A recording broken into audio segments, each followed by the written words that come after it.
Join Sid for this edition of It's Supernatural. Bonjour, Citroën ici. Bienvenue dans mon monde où c'est naturellement surnaturel. Il y a l'atmosphère du ciel sur ce plateau. Et si l'atmosphère du ciel est sur ce plateau, ça va envahir où que vous soyez en ce moment. Mon invité, David Jones, a enseigné pendant 6 mois sur quelque chose qui était si important que les miracles les plus inhabituels ont commencé à éclater. Des plumes de toutes les couleurs différentes, des plumes d'anges ont commencé à se matérialiser de manière très étonnante. Des pierres précieuses, des pierres du ciel ont commencé à se matérialiser.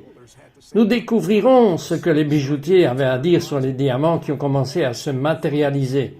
Nous allons découvrir ce qu'il a enseigné parce que je crois que ce qu'il a enseigné est obligatoire pour que des miracles aient lieu. Et je crois que c'est un moment de l'histoire où tous ceux qui connaissent Dieu marcheront dans le miraculeux.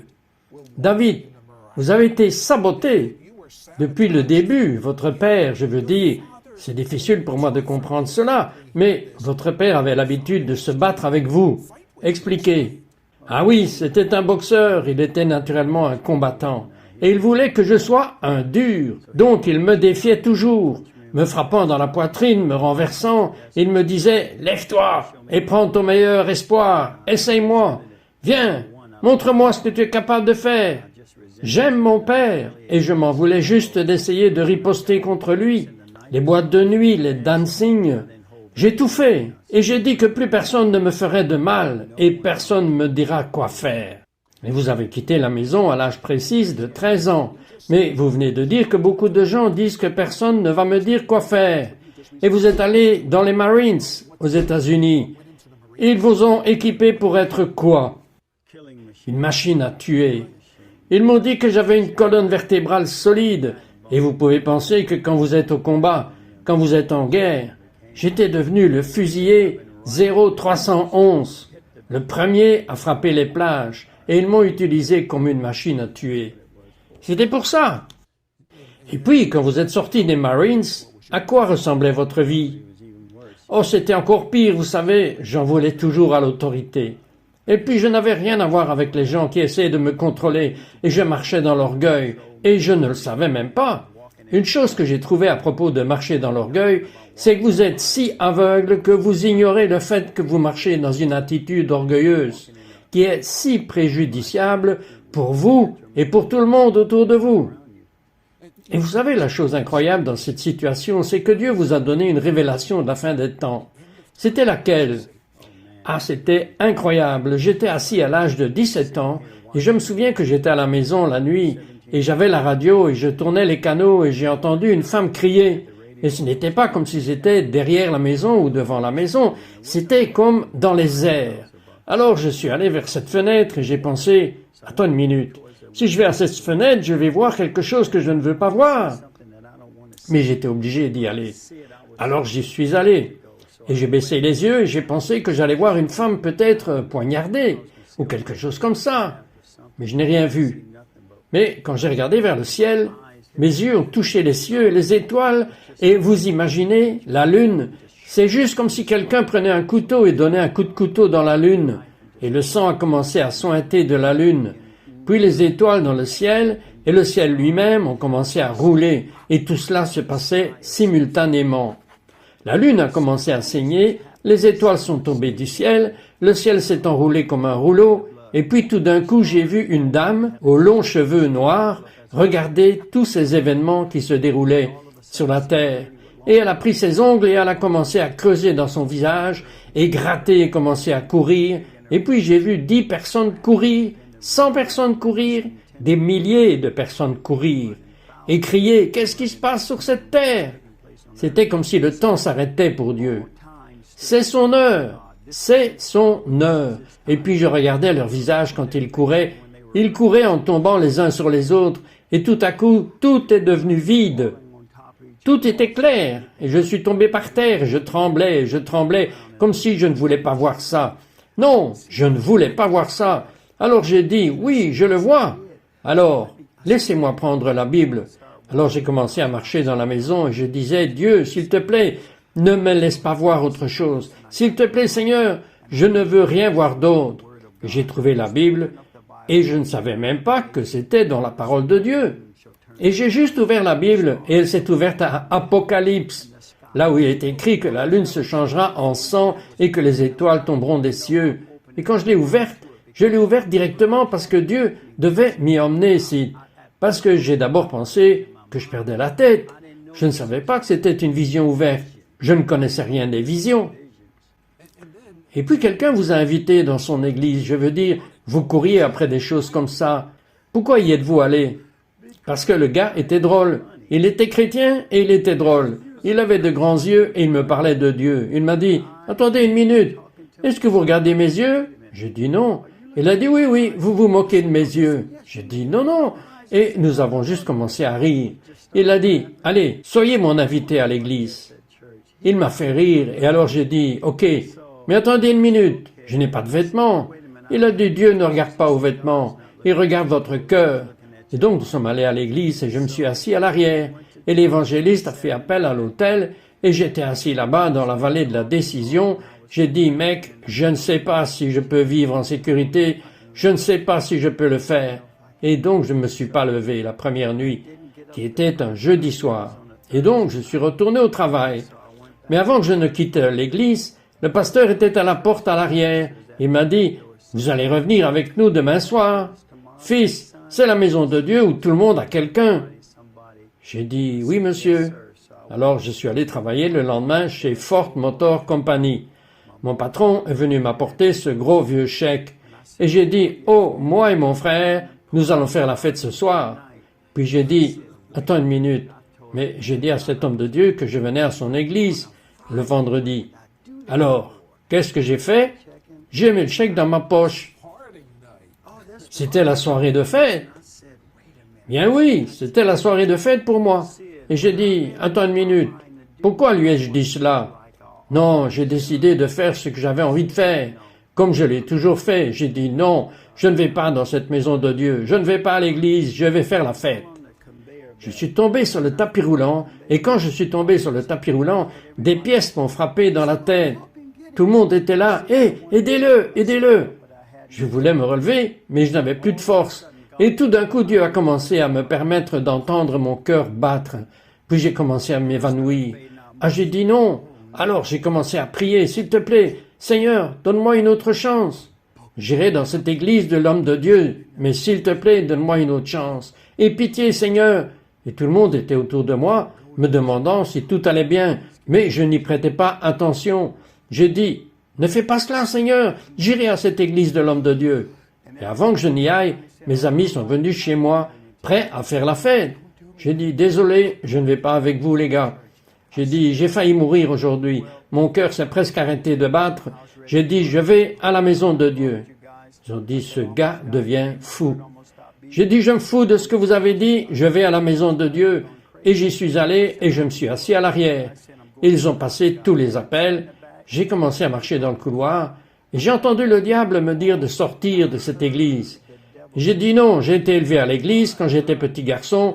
J'ai dit non, je dois être sauvé. Et je suis allé vers le prédicateur. Il a dit, fils, voulez-vous être sauvé? J'ai dit, oui, monsieur, je veux être sauvé. Je lui ai serré la main et la puissance de Dieu est tombée sur moi. Il n'y avait pas d'huissier pour me rattraper, mais quand j'ai touché le sol, c'était comme si je tombais dans un lit de coton. Et il y avait un groupe de sœurs juste là, et elles ont sauté en arrière, elles me regardaient. Et à l'époque, je pensais que j'étais un papa cool. Alors, j'ai pensé, attends une minute, qu'est-ce que j'ai fait sur le sol avec toutes ces jolies filles qui me regardent? Et puis le surnaturel a commencé. Et ça a commencé dans mon ventre. Puis ça m'a pris dans la poitrine. Puis ça m'a pris dans ma gorge. Puis ma langue a commencé à se fendre sur le toit de ma bouche. Et si j'étais dans l'alcool, la cocaïne, un gâchis, toutes ces drogues. Mais je n'avais jamais connu une telle joie, une telle paix que celle que je venais de ressentir. Après cet événement, étiez-vous toujours accro à ces drogues et à l'alcool? Plus jamais. Écoutez, il a commencé à faire les choses les plus extraordinaires dans la gestion de la force physique. Ne partez pas, nous revenons tout de suite. We'll be right back to It's Supernatural.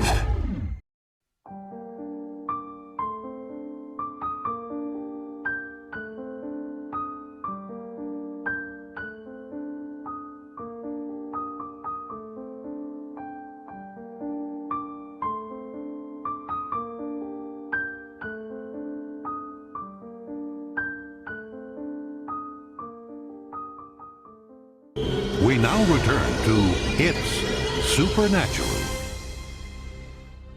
Bonjour, c'est Trot ici avec David Jones. Et David a fait une rencontre avec la puissance de Dieu. Il était accro à l'alcool, à la drogue, mais des choses incroyables lui sont arrivées. Vous aviez l'habitude d'aller dans les bois et de prier, mais un jour quelque chose d'étrange s'est produit. Expliquez-nous. Surnaturel. C'était une période de ma vie pendant 10 ans. Dieu m'a eu dans une saison de jeûne et de prière, mais plus de prière que de jeûne, et cette nuit-là, je pensais que ça allait être une sortie normale, juste à adorer Dieu, adorer le Seigneur et juste aimer le Seigneur, et que le Seigneur allait commencer à me parler. Mais non, quand je suis sorti et que je me préparais à l'adorer, j'ai entendu le Seigneur me dire de courir. Et puis j'ai pensé que c'était inhabituel, et je n'ai pas obéi. Puis, je l'ai entendu me dire à nouveau de courir. Et alors j'ai commencé à courir, et tout d'un coup, le chien du voisin a couru à côté de moi. Et tout d'un coup, la puissance surnaturelle de Dieu est venue sur moi, et j'ai commencé à courir terriblement vite. Vous avez dépassé le chien? Oui, j'ai dépassé le chien, et mes jambes allaient si vite que ça me choquait. Je courais comme Superman ou Flash ou quelqu'un comme ça. C'était juste surnaturel. Mais quand je me suis arrêté net, j'étais en train de respirer fort, et je suis juste tombé à genoux. Et j'ai dit, « Oh mon Dieu, qu'est-ce qui se passe ?» Alors j'ai entendu le Seigneur me dire, « Je veux que tu supportes la course, fils. Je vais utiliser ton corps dans des exploits surnaturels et dans des signes et des prodiges. » Dieu vous a appris comment marcher dans quelque chose, un mot que la plupart des gens ne comprennent même pas. Mais c'est si important pour Dieu. Si vous voulez être élevé au niveau suivant avec Dieu, si vous voulez être utilisé dans cette puissance effusion de l'Esprit de Dieu, vous devez comprendre ce dont David Jones a parlé pendant 6 mois. Le sujet, c'est l'humilité. Comment Dieu a-t-il commencé à vous enseigner cela? Avec un collègue? Eh bien, nous avons été embauchés et à ce moment-là, je faisais du travail sur l'acier au fer rouge. Et nous avions de grosses clés et nous resserrions les boulons et les poutres en fer rouge. Et donc, nous utilisons environ 3 étages. Et il m'a demandé quel était mon nom. Et je lui ai dit. Et alors que quelques jours se sont écoulés, un jour il m'a dit « Hé, laisse tomber ce que tu fais et viens m'aider. » J'étais comme choqué. Je me suis approché de lui et j'ai dit « Tu sais qu'on m'a toujours appris à respecter les gens. Moi, je te respecte. Je ne veux pas entendre ce que tu m'as dit. Allons, au travail. » Et puis j'essayais de prier et je me suis dit « Je viens d'être sauvé. » Et j'ai dit « Seigneur, tu sais, je ne veux plus prier. Je veux juste frapper cet homme avec cette clé. S'il me dit encore quelque chose. » Alors le patron est venu et nous a séparés. Puis l'heure du déjeuner est arrivée et j'ai donc sorti mon petit Nouveau Testament. Et j'ai commencé à... Vous alliez vraiment le frapper au visage avec la clé à molette? Oh, de toutes mes forces, aussi fort que j'aurais pu le faire. Mais ce n'est pas très humble. Ce n'est pas humble du tout. Ok, c'est assez vrai. Et donc j'ai sorti mon Nouveau Testament et le Seigneur m'a emmené à un verset que ma grand-mère m'avait appris. Le premier verset de la Bible était Hébreux 12, verset 14. Recherchez la paix avec tous et la sanctification sans laquelle personne ne verra le Seigneur. J'ai commencé à pleurer. Il m'a dit, maintenant, commence à prier. Et j'ai dit, Dieu, je ne veux plus blesser les gens. On m'a appris à tuer dans les Marines. Je ne veux plus blesser personne. J'ai dit, s'il te plaît, aide-moi maintenant. Si, d'abord je voulais le frapper avec la clé, mais maintenant je voulais prier pour lui. Tout d'un coup, le patron nous a fait travailler ensemble. J'étais en train de trier des pièces et il est venu vers moi. Et tout d'un coup, la puissance de Dieu m'a pris et je l'ai regardé en face et j'ai dit, mon gars, il faudrait mieux pour toi qu'on mette à ton cou une pierre de moulin et qu'on la jette dans la mer plutôt que tu scandalises un enfant de Dieu. C'est tout ce que j'ai à te dire. Il m'a répondu, tu n'en as pas dit assez. Et puis il est parti en trombe et j'ai pensé, oh Dieu, aie pitié. Le lendemain, quand il est venu travailler, tout le côté de son visage était enflé, ses yeux étaient fermés, et il est venu directement vers moi, et il a dit, « Regarde mon visage, regarde ce qui s'est passé. » J'ai dit, « Mais qu'est-ce qui t'est arrivé ?» Il a dit, je ne sais pas, je viens de me réveiller ce matin et mon visage était comme ça. Et ça fait constamment mal. Et s'est éloigné. J'ai dit, Seigneur, aie pitié, aie pitié. Je n'ai pas dit, c'est ce que tu obtiens à jouer avec un chrétien.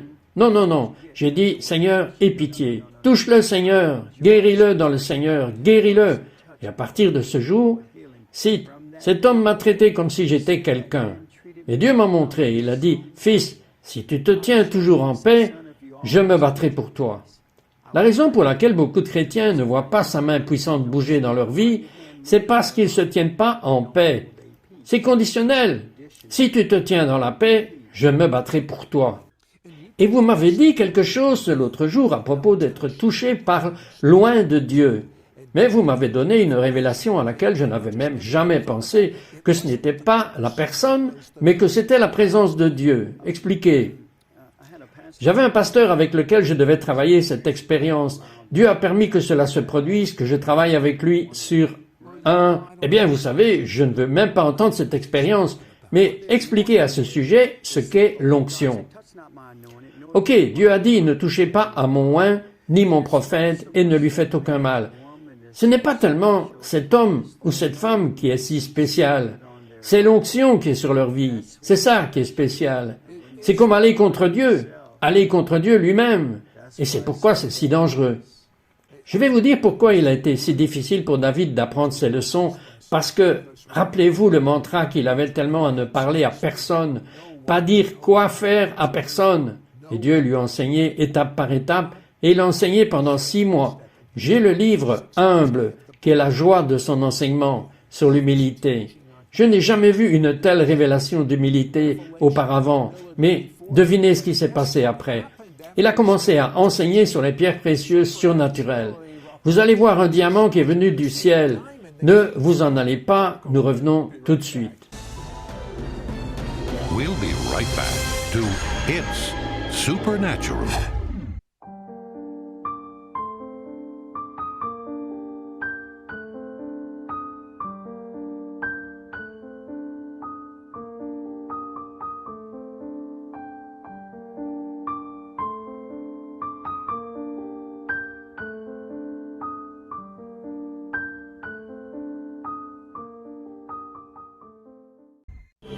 We now return to It's Supernatural.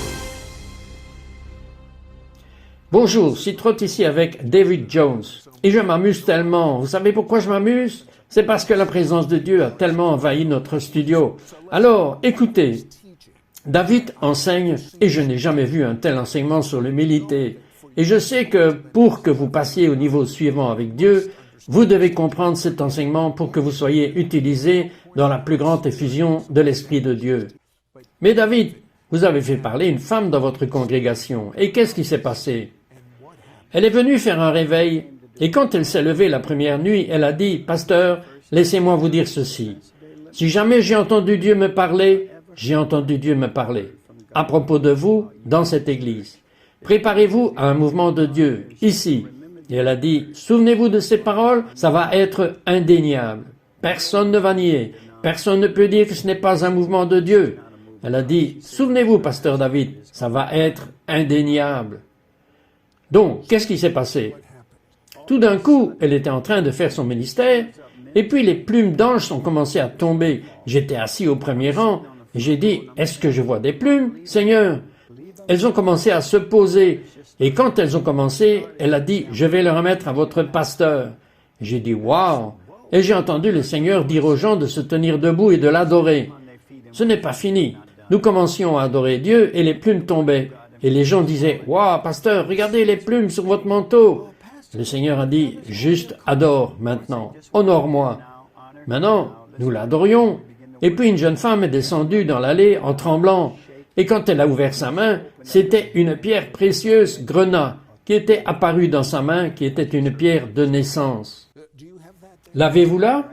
Oui, je l'ai ici. Elle est juste là, au centre. Maintenant, juste par curiosité, parce que je vois ces plumes d'ange, comment se fait-il qu'il y ait tellement de couleurs différentes? Je veux dire, il y a des bleus, des jaunes, des violettes, des marrons. Vous savez ce que le Seigneur m'a révélé? Il y a différentes nations de personnes. Il y a des Noirs, il y a des Blancs. Il y a des Hispaniques, des Philippins, des Italiens, des Vietnamiens. Il y a différentes races de personnes. Pourquoi pas différentes couleurs de plumes d'ange? Et les miracles se produisent. Les miracles se produisent. Il y a des endroits où les gens sont guéris, libérés. Les yeux des aveugles sont guéris. Des gens guéris du sida, guéris du cancer. Il y a des gens qui sont venus depuis l'Allemagne juste pour venir voir ces grandes manifestations. Des producteurs de films sont venus voir les manifestations. Lors de la réunion avec ABC, les plumes sont tombées juste au milieu d'eux. Je veux dire, c'est la puissance indéniable de Dieu. Et qu'est-ce que c'est cela là-bas? C'est l'un des joyaux qui est apparu dans la Bible lorsque nous lisions les psaumes 145 et 3. Grand est le Seigneur et assez grand pour être loué. Sa puissance est introuvable. Tenez simplement cela dans votre main, venant du ciel lui-même, une pierre précieuse. Regardez la coupe dessus et la croix qui est coupée à l'intérieur. Il a raison, il y a une croix et une coupe à l'intérieur de ce joyau.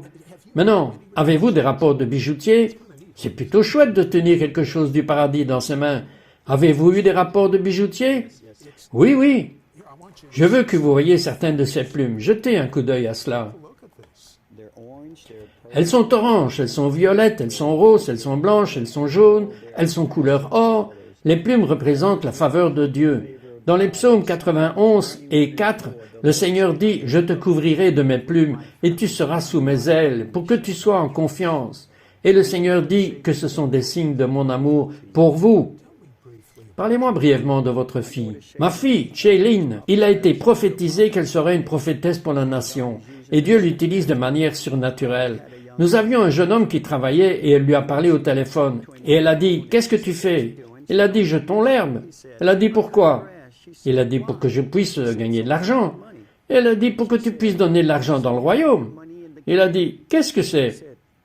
Est-ce que tu payes la dîme? » Il a dit « Oh, ok, Shailene, je paierai ma dîme. » Et nous avons découvert que le jeune homme ne payait pas sa dîme. Elle avait 2 ans. Elle avait 2 ans. Et un matin, nous nous sommes réveillés et j'ai dit « Shailene, parle. » Elle a dit « Non, tu parles, papa. » J'ai dit « Nous allons au ciel et Jésus va être là. Et Dieu lui-même va être la lumière. » J'ai dit « Maintenant, tu parles. » Elle a dit « Papa, les anges sont grands. » Elle a dit « Papa, les anges vont ouvrir les portes du royaume. » J'ai dit « Oh mon Dieu. » J'ai dit « Dis cela encore. » Elle a dit « Papa, les anges sont grands. Les anges vont ouvrir les portes du royaume. » Il y a une onction prophétique sur Shailene Jones, 2 ans. Vous savez, les enfants vont bouger comme les gens l'ont fait dans le ministère depuis 50 ans.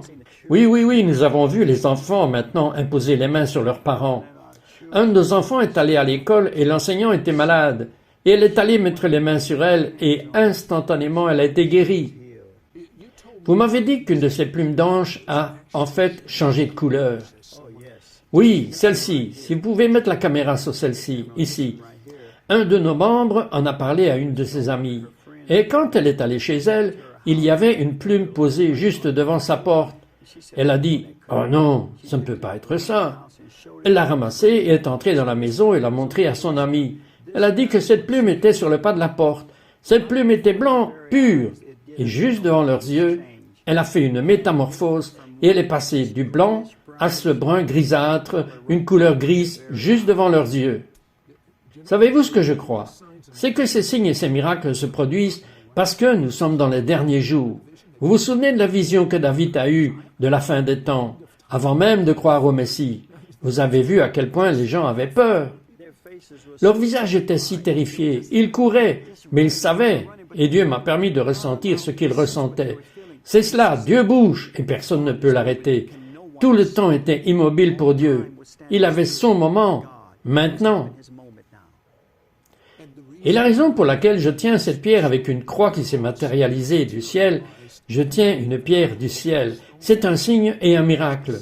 La raison pour laquelle ces plumes d'ange descendent, et elles descendent sur les gens, pas seulement dans votre congrégation, elles descendent sur les gens partout, dans différentes églises et écoles. Nos enfants quand ils vont à l'école, un de nos enfants quand il s'est assis sur son bureau, des plumes sont juste apparues tout autour de son bureau, des plumes d'ange tombant sur les professeurs, et ils les ont jetées parce qu'ils n'avaient aucune idée de ce qui se passait. Mais nos enfants le savaient. Savez-vous que les Écritures disent que ceux qui sont enterrés dans la poussière, certains ressusciteront pour la vie éternelle et d'autres pour la condamnation éternelle. Vous pouvez ressusciter pour la vie éternelle, mais si vous ne connaissez pas Dieu avant de mourir, je vous promets que vous ne le connaîtrez pas après votre mort. Vous pouvez le connaître maintenant. C'est pourquoi Dieu a un tel amour pour vous. Il veut que vous fassiez l'expérience de la vraie paix, le vrai shalom.